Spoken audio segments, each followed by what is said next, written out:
Norwegian കലാകാരി ഹനാൻ ബെനമർ ഉൾപ്പെടെ 7 പേരുടെ ചിത്രങ്ങളാണ് ഈ പ്രദർശനത്തിലുണ്ടായിരുന്നത്. അതിൽ ഈ ഹനാൻ്റെ ചിത്രങ്ങൾ കഴിഞ്ഞ ദിവസം ഈ പ്രദർശനം സംഘടിപ്പിച്ചിരിക്കുന്ന ദർബാർ ഹാൾ ആർട്ട് ഗ്യാലറിയിൽ നിന്ന് കീറിക്കളയുകയുണ്ടായി. ആ കീറിക്കളഞ്ഞ ചിത്രങ്ങളുടെ ഭാഗങ്ങളാണ് നമുക്കിപ്പോൾ കാണാൻ കഴിയുന്നത്.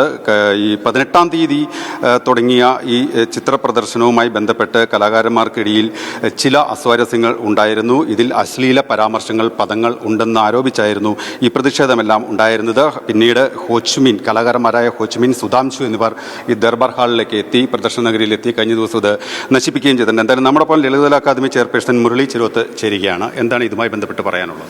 ഇത് വളരെ അപലപനീയമായിട്ടുള്ള ഒരു സംഭവമാണ്. കേരളത്തിലെ കലാകാരന്മാർക്ക് നേരെയുള്ള ഒരു വെല്ലുവിളിയാണ്, അക്കാദമിക്ക് നേരെയുള്ള ഒരു വെല്ലുവിളിയാണ്, സംസ്ഥാന സർക്കാരിൻ്റെ സമാധാനപരമായിട്ടുള്ള നയങ്ങളോടുള്ള ഒരു വെല്ലുവിളിയാണ്. പക്ഷേ ഇതിനകത്ത് ചില അശ്ലീല പരാമർശങ്ങൾ, പദപ്രയോഗങ്ങളൊക്കെ ഉണ്ട് എന്നുള്ളത് പറയുന്നുണ്ട്. അത് ഇതുമായി ബന്ധപ്പെട്ട് കലാകാരന്മാർ തന്നെയാണ് ഇത് ശരിയല്ല എന്ന് പറയുന്നത്.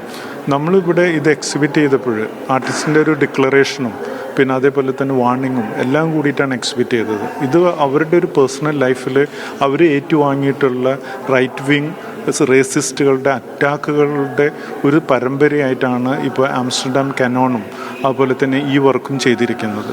ഇത് സൂക്ഷ്മതയോടുകൂടി ശ്രദ്ധിച്ചു കഴിഞ്ഞാൽ ഇതിനെതിരെ പരാമർശങ്ങൾ നടത്തിയിട്ടുള്ള എല്ലാവരും തന്നെ ഇതിൻ്റെ ഒരു ഭാഗത്തുള്ള വർക്കുകൾ മാത്രം കേന്ദ്രീകരിച്ച് അവർക്ക് എന്താണ് ആവശ്യം അത് കടഞ്ഞെടുത്ത് അക്കാദമിക്കെതിരെ, കേരള സംസ്ഥാന സർക്കാരിനെതിരെ, സാംസ്കാരിക വകുപ്പിനെതിരെ ഉപയോഗിക്കുകയാണ് അവർ ചെയ്തത്.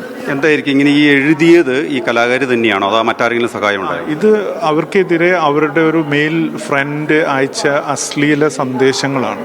അത് അവിടെയാണ് നമ്മൾ ശ്രദ്ധിക്കേണ്ടത്. ഇത് കേരളത്തിലെ കലാകാരന്മാർക്ക് എതിരെ അയച്ചിട്ടുള്ളതല്ല.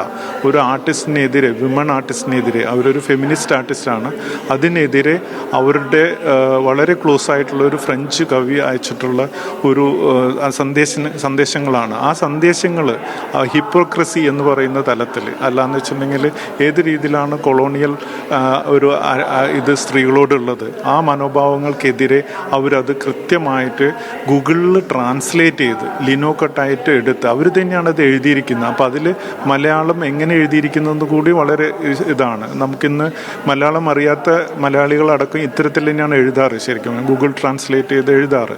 ആ രീതിയിൽ എഴുതിയിട്ടുള്ള ഒരു കവിതയാണ് അവരുടെ കവിത എന്ന് പറഞ്ഞു കഴിഞ്ഞാൽ. കൃത്യമായിട്ട് ഇതൊരു റിയാക്ഷണറി ആസ്പെക്റ്റിലാണ് അത് കവിതയാവുന്നത്. എന്ത് നടപടിയായിരിക്കും ഇതുമായിട്ട് ബന്ധപ്പെട്ടിട്ട് ഞങ്ങൾ കേസും അതുപോലെ തന്നെ ഞങ്ങളുടെ ഒരു സെക്യൂരിറ്റി, കാരണം നാളെ ആർക്ക് വന്ന് ഇവിടെ ഏത് ആർട്ട് വർക്കും കീറാം എന്നുള്ളൊരു ലൈസൻസ് ഇപ്പോൾ കൊടുക്കുക മാതിരിയാണ് ഒരു കലാകാരൻ ഇതിനെതിരെ ചെയ്തിരിക്കുന്നത്. അത് മുന്നോട്ട് കൊണ്ടുപോകാൻ പറ്റില്ല. അതിനെതിരെ ശക്തമായിട്ട് തന്നെ ഞങ്ങളൊരു നടപടി എടുക്കും. എന്തായാലും എതിർപ്പുകളുണ്ട് എന്നുള്ളൊരു വസ്തുത തന്നെയാണ്. പക്ഷേ നിയമപരമായി തന്നെ മുമ്പോട്ട് പോകാൻ തന്നെയാണ് ലളിതകലാ അക്കാദമിയുടെ തീരുമാനം. എന്തായാലും അതുമായി ബന്ധപ്പെട്ട നടപടികളിലേക്ക് കടന്നിട്ടുണ്ടെന്നും വ്യക്തമാക്കുന്നുണ്ട്. കൊച്ചിയിൽ നിന്ന് അനന്തുവിനൊപ്പം സിജോ വർഗീസ്, മീഡിയ 1.